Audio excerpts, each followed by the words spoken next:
Hello everyone, welcome back to my channel. Please subscribe my channel.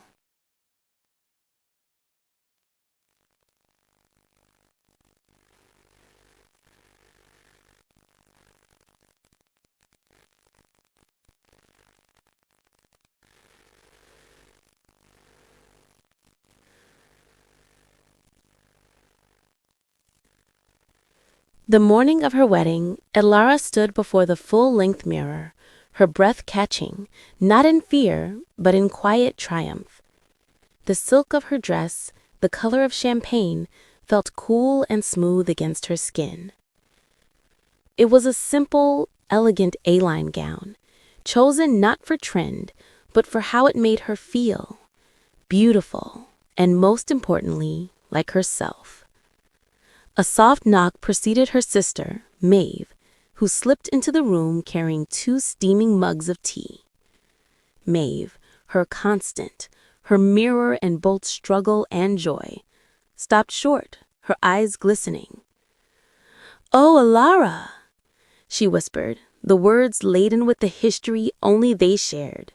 A history of whispered insecurities in dressing rooms, of shared victories on scales, of a lifetime navigating a world not built for them.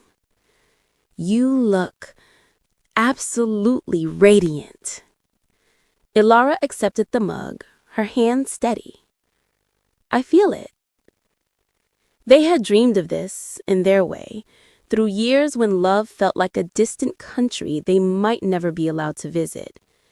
They had fortified each other against the cruel comments and the dismissive glances, building a fortress of shared humor and unwavering support. And now, Elara was stepping out, not just to a man, but to a future she had fiercely carved for herself. The ceremony wasn't in a grand cathedral, but in the sun-dappled backyard of their childhood home. Their mother's prize roses were in full, riotous bloom, and strings of fairy lights were woven through the branches of the old oak tree, ready to twinkle as dusk fell. It was personal, a little quirky, and perfectly them. Guests weren't a vast crowd of acquaintances, but a tight-knit circle of those who had truly seen them, the family who never faltered, the friends who celebrated every hard-won milestone with genuine joy. When the music began, an acoustic guitar piece played by a cousin, a hush fell. Elara didn't walk down an aisle, but a path of scattered rose petals. And she didn't walk alone.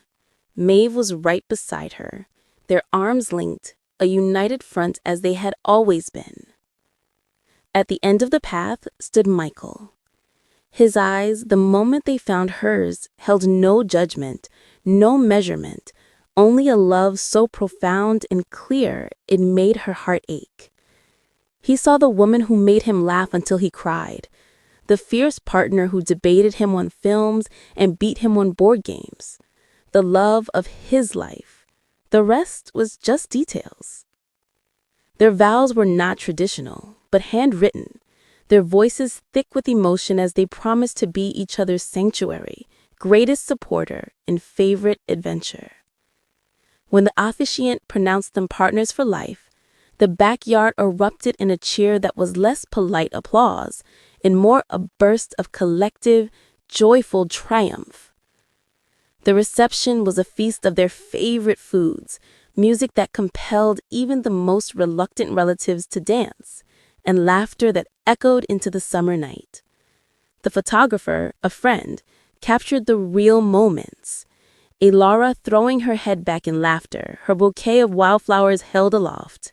Michael whispering something in his ear that made her blush. The sisters, Maeve and Elara, wrapped in a tearful, happy hug, their shared journey reflected in their gleaming eyes. Later, under a canopy of stars and fairy lights, Elara rested her head on Michael's shoulder as they swayed to a slow song. She looked across the dance floor and met Maeve's gaze. In that silent exchange was a whole conversation. "We did it. You're next. I love you." It was more than a wedding. It was a declaration. a celebration of finding a love that sees beyond the surface, of the unbreakable bond of family, and of the courage it takes to claim your own happiness in whatever unique, beautiful, and perfect form it takes.